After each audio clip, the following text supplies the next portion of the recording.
Petrol বাইকে কি diesel ব্যবহার করা যায়? আসসালামু আলাইকুম বন্ধুরা।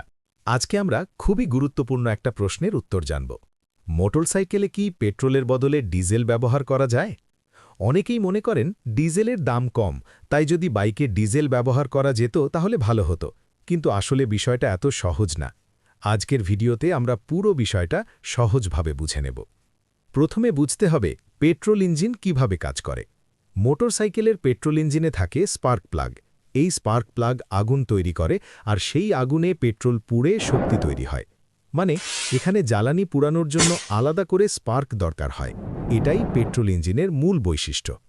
এখন আসি ডিজেল ইঞ্জিনে। ডিজেল ইঞ্জিনে কোনো স্পার্ক প্লাগ লাগে না। এখানে বাতাসকে অনেক বেশি চাপ দিয়ে গরম করা হয়, তারপর ডিজেল ঢুকালে সেটা নিজে নিজেই জ্বলে ওঠে।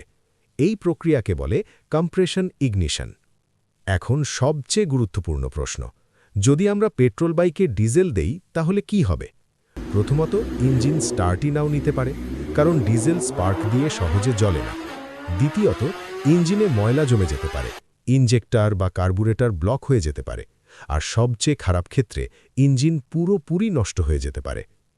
ডিজেল মোটরসাইকেল কি আছে? অনেকে ভাবতে পারে তাহলে কি ডিজেল মোটরসাইকেল একদমই নেই? আসলে আছে, কিন্তু খুব কম। যেমন রয়্যাল এনফিল্ড টরাস ডিজেল।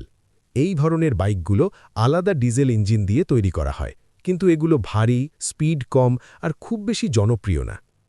কেন ডিজেল বাইক জনপ্রিয় না?